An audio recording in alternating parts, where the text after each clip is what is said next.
আপনার উসিলাই পাইলাম মাগো রহমাতাল লিল আলামিন আল্লাহুম্মা সাল্লি সাইয়্যিদিনা মাওলানা মুহাম্মদ ওয়া আলা আলি সাইয়্যিদিনা।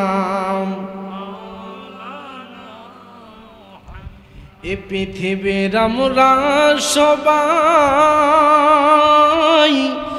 কবরে রই প্যাসেঞ্জার,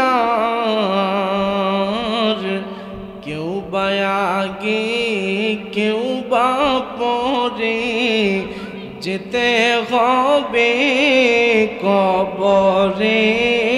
আল্লাহুম্মা সাল্লি সাইয়্যিদিনা মাওলানা মুহাম্মদ ওয়া আলা মাওলানা মুহাম্মদ। সুবহানাল্লাহ ওয়ালহামদুলিল্লাহ লা ইলাহা ইল্লাল্লাহ। সুবহানাল্লাহ ওয়ালহামদুলিল্লাহ লা ইলাহা হাসবি রাব্বি জাল্লাল্লাহ মা ফি কলবি গায়রুল্লাহ। হাসবি রাব্বি জাল্লাল্লাহ মা ফি কলবি গায়রুল্লাহ। নূর মুহাম্মদ সাল্লাল্লাহু মুহাম্মদ সাল্লাল্লাহু লা ইলাহা ইল্লাল্লাহ। সুবহানাল্লাহ ওয়ালহামদুলিল্লাহ লা ইলাহা ইল্লাল্লাহ। সুবহানাল্লাহ ওয়ালহামদুলিল্লাহ লা ইলাহা ইল্লাল্লাহ। কোন দিন জানি মরে যাই, মরার তারিখ জানা নাই। কোন দিন জানি মরে যাই, মরার তারিখ জানা নাই। নবী আপনি ছাড়া উপায় নাই, নবী আপনি ছাড়া উপায় নাই। একটু রহম করো মাবুদ মওলা। সুবহানাল্লাহ ওয়ালহামদুলিল্লাহ লা ইলাহা ইল্লাল্লাহ। সুবহানাল্লাহ ওয়ালহামদুলিল্লাহ লা ইলাহা ইল্লাল্লাহ। আমার মতো অপরাধী মিজানেতে তোলো যদি, আমার মতো অপরাধী মিজানেতে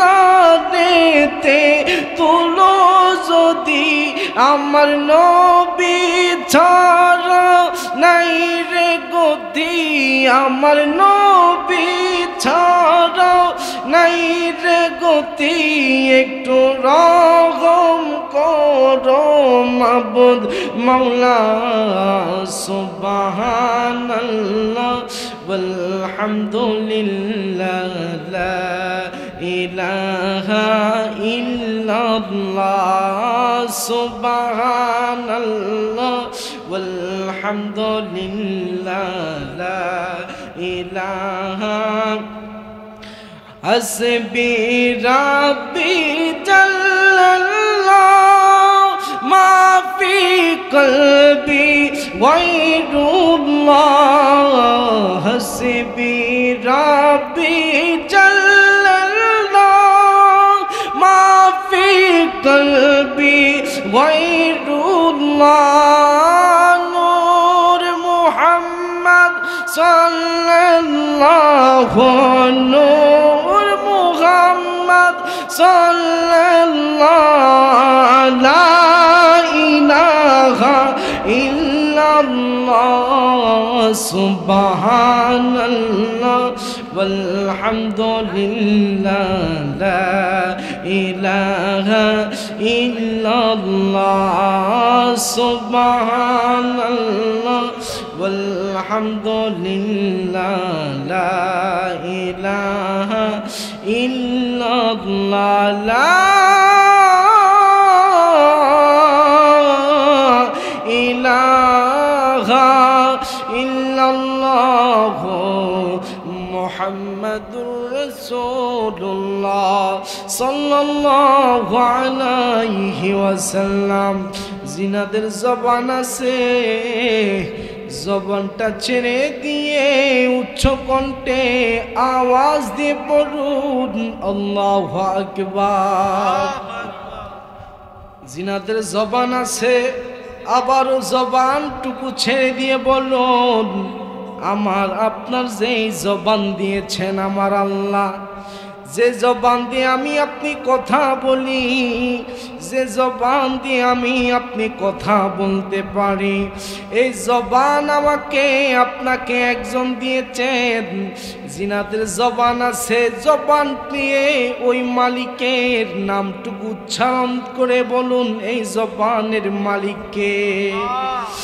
আমার আল্লাহ আমাকে আপনাকে জবান দিয়েছেন যে জবান আমাকে আপনাকে আমার আল্লাহ পাক রব্বুল আলামিন দিয়েছেন আল্লাহ দেওয়া জবান দিয়ে আল্লাহর ইসমি জাতে জিকির করলে কোনো লস আসেনি কোনো ক্ষতি আসেনি আমার আল্লাহ পাক রব্বুল আলামিন পবিত্র কালামুল্লাহ শরীফে বলেছেন ফাজকুরুনি আযকুরুকুম ওয়াশকুরুনি ওয়ালা তাকফুরুন আমার কোন বান্দা যদি আমাকে একবার মহব্বতের সহিত আমাকে স্মরণ করে আমি আমার ওই বান্দাকে 10 বার স্মরণ করি এখন যদি জিজ্ঞাসা করা হয় আল্লাহ আমরা তো আপনাকে ডাকবো আল্লাহ আল্লাহ বলে আপনি আমরারে কিভাবে ডাকবেন আল্লাহ ডাক দেয়া কয় দুনিয়ার মানুষ শুনে নাও আমি তোমাকে এমন ভাবে ডাকবো এমন ভাবে তোমাকে বান্দা বলে স্বীকৃতি দিব যে ডাকের সাথে তোমার বান্দার জিন্দেগির গুনাহ খাতা মাফ হয়ে যাবে সুবহানাল্লাহ আল্লাহর হাবিব সরকার দু আলম নূরে মুজাসসাম রাহমাতাল লিল আলামিন নবী হাদিস মুবারকার মধ্যে ইরশাদ করেন আখলিস দীনাকা ইয়াকফিকাল আমালুল কলিল কোন আল্লাহর বান্দা যদি একটা গুনাহ করে তার কলবে একটা দাগ পড়ে যায় কোন বান্দা যদি 2টা গুনাহ করে তার কলবের মধ্যে 2টা দাগ ফেরা যায় কোন বান্দা যদি 3টা গুনাহ করে তার কলবের মধ্যে 3টা দাগ পড়ে যায় বান্দার গুনার পরিমাণ যত বেশি বান্দার অন্তরে ওই গুনার দাগের পরিমাণও তত বেশি এই জন্য আওয়াজ দিয়ে বলুন আমার আপনার গুনাহ আছে কি নাই আরো আওয়াজ দিয়ে বলুন আমার আপনার গুনাহ আছে কি নাই আল্লাহ হাবিব সরকার দু আলম নূরে মুজাসসাম রাহমাতাল লিল আলামিন নবী বলেন কেউ যদি আল্লাহর ইসমি জাতের জিকির করে ইসমি জাতের জিকিরের এত পাওয়ার আল্লাহর জিকিরের এত পাওয়ার দুনিয়ার জমিনের মধ্যে জামার মধ্যে দাগ পড়ে মরে গেলে উঠানো যায়, দুনিয়ার জমিনে কোনো কিছু ময়লা হলে ময়লা দূর করানো যায়, কিন্তু আমার আপনার অন্তরের মধ্যে এমন কালো দাগ, এমন ময়লা জমাট হইল যা দুনিয়ার কোনো সাবান ব্লিচিং পাউডার দিয়া উঠানো সম্ভব না। এখন সাহাবায়ে কেরামগণ ডাক দিয়া কয়, ইয়া রাসূলুল্লাহ, নবী গো, ও মায়ের নবী, দুনিয়া জমিনের মধ্যে দাগ ফেললে আমরা উঠাইতে পারি, যে কোনো কিছুর মধ্যে ময়লা হইলে ময়লা দূর করানো সম্ভব হয়, কিন্তু অন্তরটা যদি ময়লা হয়ে যায় কিভাবে আমরা দূর করব? আমার নবী ডাক দেয়া কয়, ওই অন্তরের গুনাহ মাফ করতে হইলে একটা মেডিসিন আছে, ওই মেডিসিনের নাম হচ্ছে আল্লাহর জিকির। যে আল্লাহর জিকির করলে অন্তরের গুনাহ মাফ হয়ে যায়, যে আল্লাহর জিকির করলে অন্তরের গুনাহ মাফ হয়ে যায়, ওই আল্লাহর ইসমি জাতের জিকির আমরা করতে চাই কি চাই না? আপনারা যিনারা এখনো এদিক সেদিক ঘোরাফেরা করতেছেন, দয়া করে মেহেরবানি করে সকলে মাহফিলে চলে আসুন। হয়তোবা এই মাহফিল আপনার জীবনের শেষ মাহফিল হয়ে যাইতে পারে, হয়তোবা এই মাহফিল আপনার নাজাতের ফয়সালা হয়ে যাইতে পারে, হয়তোবা এই মাহফিল আপনার অন্ধকার কবরের আব্বা আম্মার জন্য নাজাতের ফয়সালা হয়ে যাইতে পারে, হয়তো এই মাহফিলের উসিলায় আপনার আমার বাঙ্গা গোপাল জোড়া লেগে যাইতে পারে। এই জন্য আপনারা এদিক সেদিক ঘোরাফেরা না করে সকলে মজলিসের মধ্যে চলে আসুন। এ বাবা, আমরা যিনারা আছি, আমি বলেন আপনি বলেন, আমরা সবাই একদিন মৃত্যুর স্বাদ গ্রহণ করতে হবে, কোনো সন্দেহ আসেনি? একদিন আমরা সবাই মৃত্যুর স্বাদ গ্রহণ করতে হবে। আল্লাহ পাক রব্বুল আলামিন ডাক দেয়া কই, দুনিয়ার মানুষ মান্নু কিসা ফিল হিসাবি আহলিকু মুত্তাফাকুন আলাই। তোমাকে আমি যা হায়াত দিয়েছি, তোমাকে যে হায়াতের বাজেট দিয়েছি, তোমার হায়াত 20 হোক, 30 হোক, 40, 50, 60 হোক, তুমি যা হায়াত পাও না কেন, এ হায়াতের মধ্যে তুমি আল্লাহর কোন ইবাদত করতে পেরেছ, কোন ইবাদত করতে পারো নাই, আল্লাহকে কতটুকু খুশি করতে পেরেছ, কতটুকু পারো নাই, তুমি আল্লাহকে কেমন ভালোবেসেছ, আল্লাহকে কেমন রুকু করেছ, তোমার এই বয়সের মধ্যে, এই জিন্দেগির মধ্যে কেমন ইবাদত করতে পেরেছ। আল্লাহ কয়, তোমার থেকে যারা যারা করে হিসাব নেওয়া হবে। এই জন্য আপনারা বলুন, একদিন আমরা চলে যাব, দুনিয়া থেকে বিদায় নিয়ে চলে যাব, চলে যাওয়ার পরে আমার আপনার কবরে চলে যাব, যে কবরে আপন বলতে কেউ নাই, ওই অন্ধকার কবরে 2 জন ফেরেশতা আসবে, হায়রে আমাদেরকে প্রশ্ন করবে, আমাদের থেকে তিনা স্বীকৃতি নিবে, আমার রবকে, তোমার রবকে। আমি যদি আমার রবকে ভালোবাসি, আমি যদি আমার রবের কদমে সেজদা দিয়ে থাকি, আমি যদি আমার রবের হুকুম আহকামগুলো মেনে থাকি, তাহলে ওই দিন আমরা উত্তর দিতে পারবো, রব্বি আল্লাহ, আমার রব হচ্ছে আমার আল্লাহ। সুবহানাল্লাহ। আর আমাকে আপনাকে জিজ্ঞাসা করা হবে, তোমার দিন কি? আমার দিন, আপনার দিন হলো ইসলাম, ঠিক কি না? আমার দিন, আপনার দিন হলো ইসলাম। যদি আমরা ইসলামের শরিয়া মোতাবেক কাজ না করি, যদি আমরা ইসলামের পথে না থাকি, ইসলামের শরিয়া যদি আমরা বাস্তবায়ন না করি, তাহলে ওই দিন আমার আপনার মুখ দিয়ে ইসলাম বাহির হবে না। ওই দিন আপনি যদি ইসলামের পক্ষে থেকে অন্ধকার কবরে যাইতে পারি, তাহলে আমি আপনি ডাক দিয়ে বলতে পারবো, আমার আমার ধর্ম হচ্ছে দিনিয়াল ইসলাম, আমার ধর্ম হচ্ছে আল্লাহর ইসলাম, এবং কি আমাকে আপনাকে সর্বশেষ আখিরি পয়গম্বর নবী মুহাম্মদুর রাসূলুল্লাহ সাল্লাল্লাহু আলাইহি ওয়াসাল্লামকে দেখানো হবে। এই লোককে তুমি চিনো কিনা, এই তিনাকে তুমি চিনো কিনা? যদি উম্মত যদি আশিকে রাসূল হয়ে যায়, উম্মত যদি নামাজি হয়ে যায়, উম্মত যদি রোজদারে হয়ে যায়, উম্মত যদি ওলি আল্লাহর প্রেমিক হয়ে যায়, উম্মত যদি রাসূলের মিলাদ কিয়াম করণীওয়ালা হয়ে যায়, উম্মত দিন ডাক দিয়া কইব আমার আকা আমার রাসূল, যেই রাসূলকে দুনিয়ার জমিনে আমি দাঁড়িয়ে দাঁড়িয়ে সালাম দিয়েছি, যেই রাসূলে মিলাদুন নবীর সময় জশ্নে জুলুস ঈদে মিলাদুন নবী সাল্লাল্লাহু আলাইহি ওয়াসাল্লাম রেলি মিছিল করেছি, যেই নবী দুরুদ মিলাদুস সালাম কিয়াম আদায় করার জন্য কত বেদাতি ডাক শুনেছি, কিন্তু আমরা তো রসুলের দুরূদ চারি নাই, কিয়াম সারি নাই। আমরা তখন রসুলের চেহারা দেখার সাথে সাথে ডাক দিয়া কইব এটা তো আমরা রসুল, এটা তো আমরা নবী, যেই নবীর পাগল ছিলাম, যেই নবীর তাজিম আমরা করেছিলাম, যেই নবীর মিলাদ কিয়াম আমরা করেছিলাম, যেই নবীর শান-মান আমরা বাস্তবায়ন করার জন্য চেষ্টা করেছিলাম।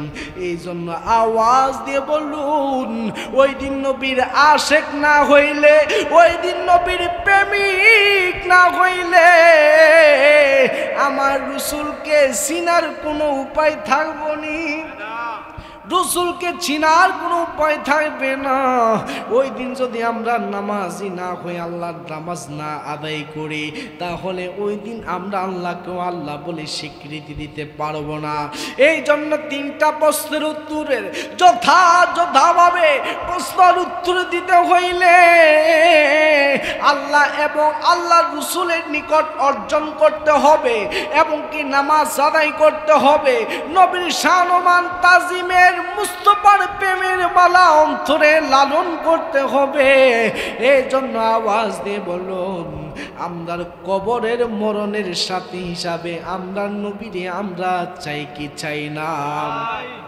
একদিন তো চলে যাব বাবা, মনে রাখবেন আজকে আমি আছি, কালকে নাও থাকতে পারি, আজকে আপনি আছেন, কালকে আপনি নাও থাকতে পারেন। আমার দেখা মোতাবেক এই কত বছর সেম মাহফিল সেম জায়গার মধ্যে হয়েছে, এমনকি গত বছরের মধ্যে আমার এই বড় হাটকুলা বাড়ির অনেক মুরব্বী আব্বুরা এই মাহফিলের মধ্যে ছিলেন, অনেক মা বোনরা এই মাহফিলের আলোচনা শ্রবণ করেছেন। আজকে এক বছরের ব্যবধানে অনেক মা বোনরা দুনিয়ার থেকে বিদায় নিয়েছেন, অনেক মুরব্বী আব্বুরা দুনিয়ার থেকে বিদায় নিয়েছেন। এই জন্য আগামী বছর মাহফিল হবে ঠিক, আগামী বছর বক্তা আসবে ঠিক, আগামী বছরে আয়োজন হবে ঠিক, কিন্তু আমি আপনি নাও থাকতে পারি, আমি আপনি থাকবো এমন কোনো গ্যারান্টি নাই। যেমনই ভাবে আমরা পূর্বপুরুষগণ চলে গিয়েছেন, যেমনি ভাবে আমরা মা চলে গিয়েছেন, বাবা চলে গিয়েছেন, একদিন আমি আপনি এই দুনিয়ার মায়া ত্যাগ করতে হবে, তাতে কোনো সন্দেহ আসেনি, তাতে কোনো সন্দেহ নাই। এই জন্য কবরে যাওয়ার আগে আমার নবীর মহব্বত, আমার আল্লাহর ভয় এবং কি নেক আমল আমাদের সঙ্গিনী বানাইতে হবে। এই জন্য বাবা বেশি বেশি করে আল্লাহকে ভয় করতে হবে, কারণ আল্লাহর ভয় এমন একটা জিনিস, আল্লাহর ভয় আপনার অন্তরে যখন থাকবে, আল্লাহ তাকওয়া যখন আপনার অন্তরে থাকবে, মসজিদে আজান হবে, আপনি আজান শুনলে ঘরে বসে থাকতে পারবেন না, মসজিদে আজান হবে, আজান হইলে আপনি দোকানপাটে থাকতে পারবেন না। এই পশ্চিম বেলগড় বড় হাটকলার মধ্যে ঈদে মিলাদুন নবীর আয়োজন হবে, আয়োজন হওয়া সত্ত্বেও আপনি রাস্তাঘাটে অযথায় সময়গুলো কখনো নষ্ট করতে পারবেন না।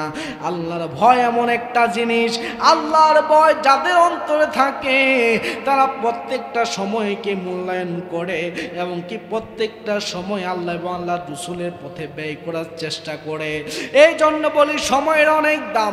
আপনারা যিনারা এসেছেন আপনারা অনেক বড় ভাগ্যবান। আমার বিশ্বাস এই মাহফিলের উসিলায় আমার আপনার আমরার সবার জীবনের গুনাহ আমার আল্লাহ মাফ করে দিবে। বিশ্বাস আছে কি নাই? আওয়াজ দিয়ে বলেন বিশ্বাস আছে কি নাই? যিনাদের বিশ্বাস আছে তিনারা আওয়াজ দিয়ে বলেন আল্লাহু আকবার। আরো আওয়াজ দিয়ে বলেন আল্লাহু আকবার। আল্লাহকে যে আমরা ডাক দিলাম, আল্লাহ কয় কেউ যদি আমাকে একবার আল্লাহ বলে সম্বোধন করে, কেউ যদি আমাকে একবার আল্লাহ বলে ডাক দেয়, একবার ডাক দিলে আসমান এবং জমির মধ্যে যতটুকু খালি জায়গা আছে ওই খালি জায়গাটা আমি নেকের দ্বারা বান্দার নেক আমলে পরিবর্তন করে দেব। বলেন না সুবহানাল্লাহ। এই জন্য আল্লাহকে ডাকতে হবে, আল্লাহর তাকওয়া অন্তরে থাকতে হবে, আল্লাহর ভয় অন্তরে থাকতে হবে। আল্লাহর ভয় অন্তরে লালন করলে কি হবে রে বাবা? আল্লাহর ভয় যখন অন্তরে থাকবে,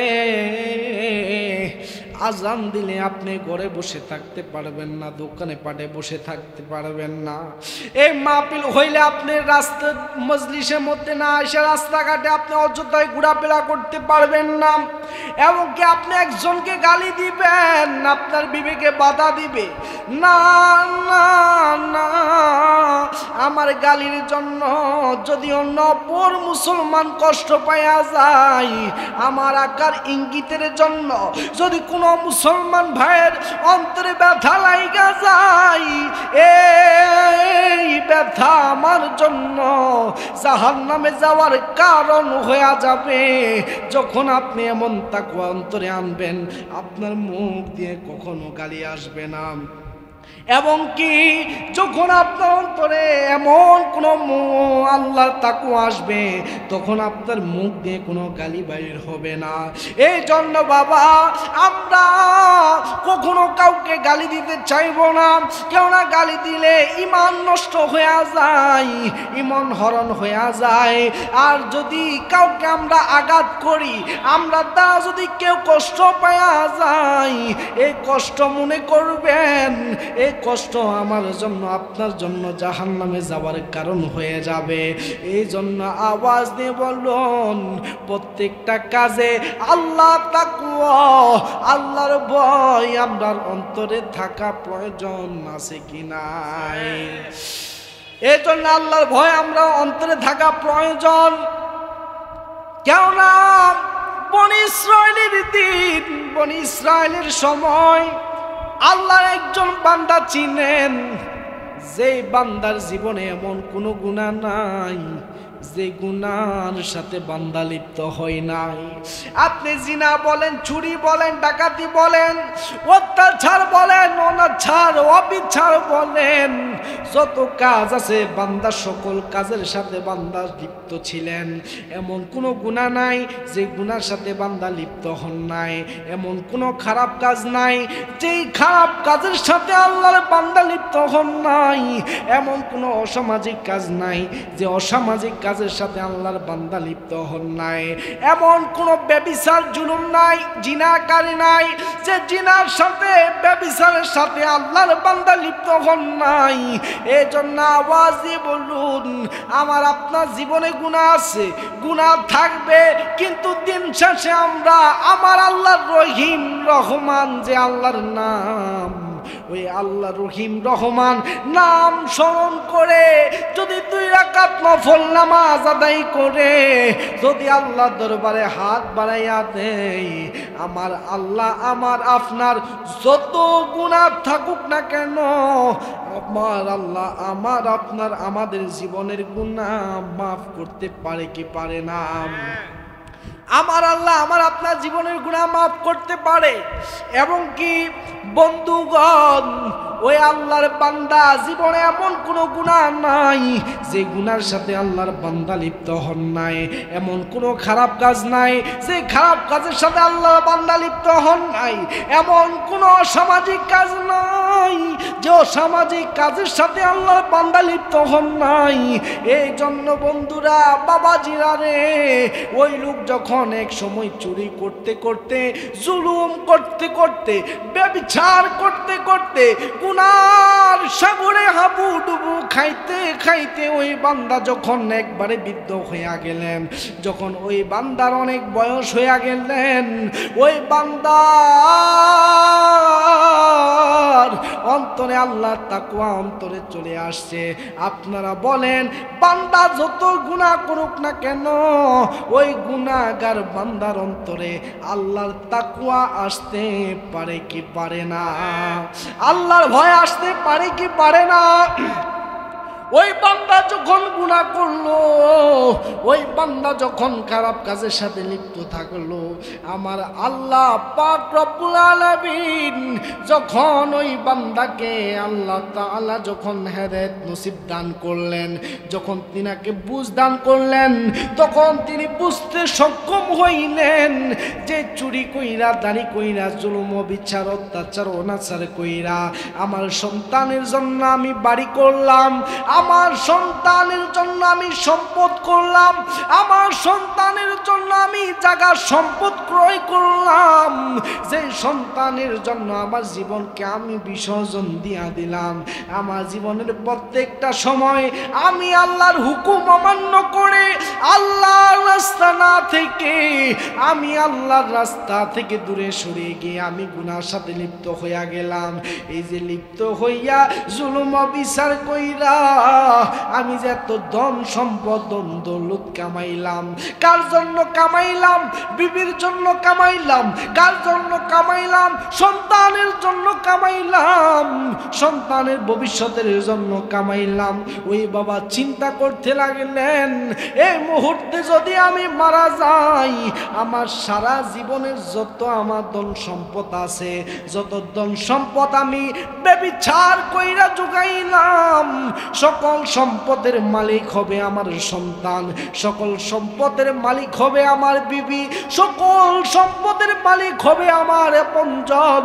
কিন্তু সকল কিছুর ভাগ আমার আপন স্বজনরা নেবে। কিন্তু আমি যে সারাটা জীবন গুনাহ করলাম, সারাটা জীবন জুলুম করলাম, জিনা করলাম, অত্যাচার অনাচার অবিচার কইরা বেড়াইলাম, এই জুলুম অবিচারের ভাগ তো আমার কোনো সন্তান নেবে না, এই জুলুম ব্যভিচারের ভাগ তো আমার বিবি নেবে না। কিন্তু জুলুম কইরা যত সম্পদ আমি জোগাইলাম, সকল সম্পদের ভাগ তো আমার বিবি নিবে, সকল সম্পদের ভাগ তো আমার সন্তান নেবে। একদিন রাত্রে যখন এমন কথা ভাবতেছেন, আর ওই আল্লাহর বান্দা চোখের পানি ফালাইতেছেন, সুবহানাল্লাহ।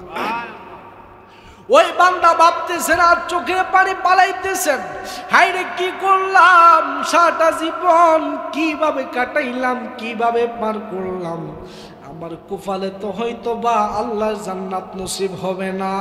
আর এখন যদি আল্লাহর কাছে মাপ চাই, আমার আল্লাহ আমাকে মাফ করবে, এটা তো আমার বিশ্বাস হয় না। কেননা সেই তো হচ্ছে ইহুদি মুশরিক, যার জীবনে আল্লাহর ভয় নাই, যার জীবনে আল্লাহ তাকওয়া নাই, যার জীবনে ইসলাম ছিল না, দিন কি তা ছিল না, শুধু ব্যভিচার অত্যাচার অনাচার করত।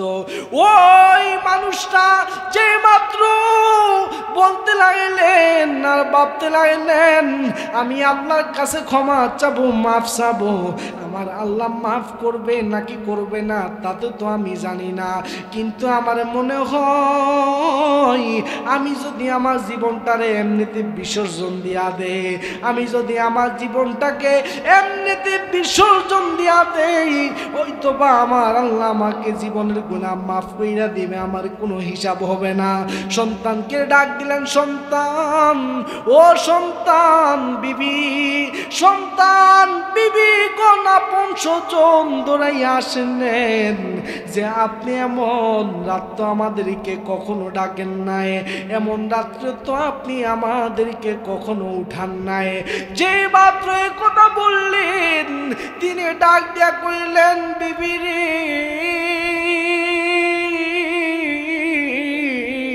এতদিন শরীর ভালো ছিল, এতদিন আমার যৌবন ছিল, এতদিন আমার এক বয়সের শরীরে অনেক শক্তি ছিল, কিন্তু ওই সময় তো আমি যত ব্যভিচার, যত জুলুম অত্যাচার অনাচার আছে সকল কিছু কইরা বেড়াইলাম।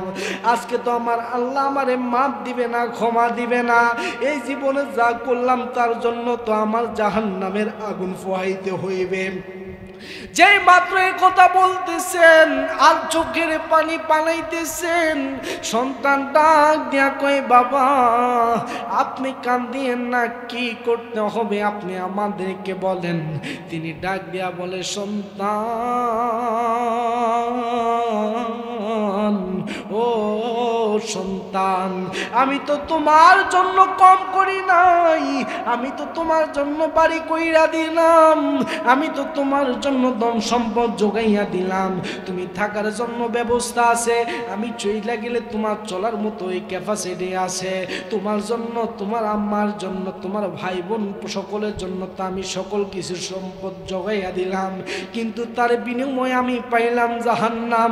কিন্তু এই জাহান্নামের বাগ তো আমার দুনিয়ার জমিনের কেউ নেবে না।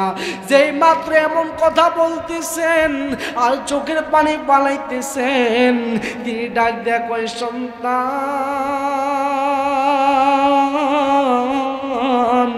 ও সন্তান, ও সন্তান, আমি তো তোমার জন্য অনেক কিছু করলাম, কিন্তু তুমি আমার জন্য একটা কিছু করতে পারবানি। সন্তান ডাক দিয়া কই, বাবা আপনি আমার জন্য এত কিছু করলেন, কিন্তু আমি আপনার জন্য কি এমন একটা জিনিস করতে হবে? ওই বাবা ডাক দিয়া কই, সন্তান তুমি আমার জন্য তেমন বেশি কিছু করতে পারবা না, যেহেতু আমার কথা বলতে কষ্ট হয়, আমার হাঁটা চলা করতে কষ্ট হয়, আমার পা নাড়তে কষ্ট হয়, হাত নাড়তে কষ্ট হয়, কথা বলতে কষ্ট হয়, আমার মনে হয় আমি বেশি দিন বাঁচবো না, যেহেতু আমার শরীরের কন্ডিশন বেশি ভালো না। কিন্তু শুনে নাও, শুনে নাও, দুনিয়ার সবাই তো একদিন মৃত্যুশীল, সবাই একদিন মরতে হবে, আমিও তো মরে যাব। যেই দিন আমি মরবো ওই দিন তোমরা আমার লাশটাকে দাফন দিবা না, ওই দিন আমার লাশটাকে কবর দিবা না। সুবহানাল্লাহ। আমি যেই দিন মারা যাব ওই দিন তোমরা আমার লাশটাকে দাফন দিবা না, কবর দিবা না। সন্তান ডাক দিয়া কই, বাবা গো, দুনিয়ার সকলে মারা গেলে দাফন করা হয়, দুনিয়ার সবাই মারা গেলে তিনাকে কবরে নামানো হয়, কিন্তু আপনি দুনিয়া থেকে বিদায় নিবেন, আপনাকে দাফন করব না, কবর দিব না, গোসল দিব না, তাহলে কি করব? ওই বাবা চোখের পানি চাইরা ডাক দিয়া কই, সন্তান আমার তো ইচ্ছা হয় আরো 10 জনের মতো আমারও দাফন হবে, আমারও কবর হবে, কিন্তু ওই কবর তো আমার জান্নাতের বাগান হবে না, ওই কবর তো আমার সাপ বিচ্ছুতে ভরা থাকবে, যেই কবরে সাপ বিচ্ছুতে জাহান্নামের আগুন ভরপুর থাকবে, ওই কবরে আমি শুইতে চাই না সন্তান, আমি শুইতে চাই। এমনকি তোমরা আমাকে কি করবা? আমি মরে যাওয়ার পরে তোমরা আমাকে লাকের উপরে শোয়াইবা, তোমরা আমাকে আগুনে পুইরা চাই চাই করে ফালাইবা, একবারে পাউডার কইরা ফালাইবা, তোমরা আমার এই পাউডারটাকে, আমার চাইটাকে, আমার শরীরের সমস্ত আংটাকে তুমি 2 ভাগ করবা। এখন সন্তানকে ডাক দেয়া কই, বাবা কেন 2 ভাগ করব? আর 2 ভাগ কইরা আমরা কি করব? ওই সন্তানরা ডাক দেয়া কই, যেই মাত্র এই কথা আমার ওই আল্লাহর বান্দা ডাক দেয়া কয়, ও সন্তান তোমরা আমাকে জ্বালাইয়া পুড়াইয়া আংরা কইরা একবারে পাউডার কইরা ফলাইবা। পাউডার কইরা তোমরা আমার এই লাশটাকে 2 ভাগ করবা। এই পাউডারের 1 ভাগ তোমরা সাগরের পানির সাথে মিশাইয়া দিবা। আরেক ভাগ কি করবা, যেই মাত্র উত্তর দিকে দক্ষিণ দিকে বাতাস যায়, ওই বাতাসের সাথে তোমরা আমাকে মিশাইয়া দিবা। যেহেতু আমি দুনিয়ার উপরে থাইকা যাই, আমি দুনিয়ার নিচে যাইতে চাই না। ওই বান্দা এটা জানে না, মরতে দেরি হয়, আল্লাহ রুহুটা আল্লাহর দরবারে যাইতে দেরি হয় না। ওই বান্দা মনে করছে হয়তোবা কবর না দিলে হয়তোবা আযাব থেকে বেঁচে যাবে, গুনাহ থেকে বেঁচে যাবে। কিন্তু ওই বান্দা মরার সাথে সাথে তো বান্দার রুহু আল্লাহর দরবারে চলে গিয়েছে। যে বাবার কথা মোতাবেক ওই বৃদ্ধ বাবা যখন কিছুদিন পরে মারা গেল, সন্তানরা কি করলো, বাবার হুকুম মোতাবেক ওই লাশটাকে 2 ভাগ করলো। লাশটার পাউটা 2 ভাগ করলো। লাশটাকে 2 ভাগ কইরা 1 ভাগ সাগরের পানির সাথে মিশাইয়া দিল, আরেক ভাগ আসমানের বাতাসের সাথে মিশাইয়া দিল। জিনাদের জবান আছে, জবানটা ছেড়ে দিয়ে উচ্চ কণ্ঠে আওয়াজ দিয়ে বলুন আল্লাহু আকবার। পানির সাথে মিশাইয়া দিল, বাতাসের সাথে মিশাইয়া দিল। এমন ঘটনা ওই যুগে আর কারো ঘটে নাই। সন্তানরা বাবার হুকুম পালন করার জন্য বাবার আদেশ পালন করলেন। যে মাত্র কি করলেন দেখেন, বাবার কথা মোতাবেক কিন্তু সন্তানরা বাবার লাশটাকে পাউডার কইরা পানি এবং বাতাসের সাথে মিশাইয়া দিয়েছেন। কিন্তু এটা থেকে আমরা শিখা আছে, আমরা জীবনে যদি ইবাদত কম থাকে, নামাজ যদি কম থাকে, রোজাও যদি কম থাকে, যদি ইবাদত বন্দেগী কম থাকে, যদি আল্লাহর তাকওয়া অন্তরে থাকে, দেখেন আল্লাহ কিভাবে জান্নাতে দিতে পারে, আল্লাহ কিভাবে আমরারে আপনারে জান্নাতে দিবে। ওই বান্দা কিন্তু জীবনে নামাজ পড়ে নাই, জীবনে রোজা রাখে নাই, কখনো হজ আদায় করে নাই, যাকাত আদায় করে নাই, বরং ওই বান্দা জুলুম অত্যাচার অবিচার করছে। কিন্তু যাবার আগে কয়েক মুহূর্ত আমার আল্লাহর ভয় অন্তরে আনলেন। আর ওই ভয়ের তাড়না তিনার সন্তানকে বলছে তিনার লাশটা কবরে না দিয়া বাসাইয়া দেওয়ার জন্য।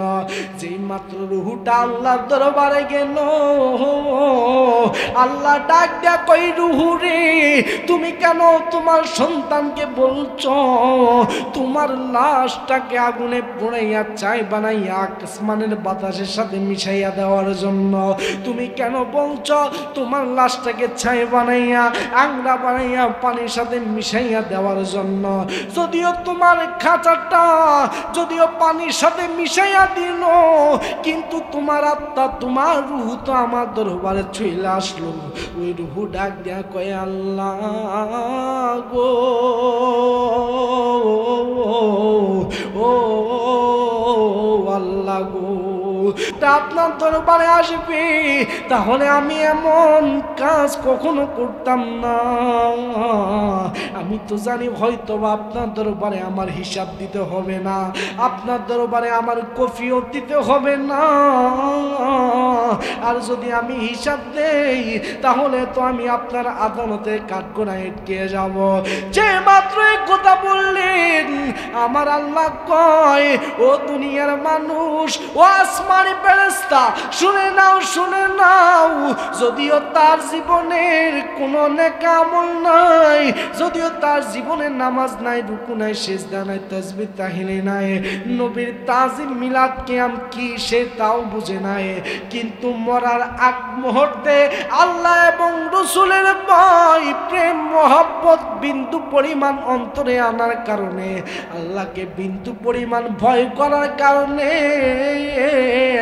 ওই বনি ইসরাইলের আল্লাহর বান্দার আল্লাহ পাক রব্বুল আলামিন এই ভয়ের কারণে অতীতের জীবনের জিন্দেগির পিছনের সকল গুনাহ খাতা মাফ কইরা দিছে।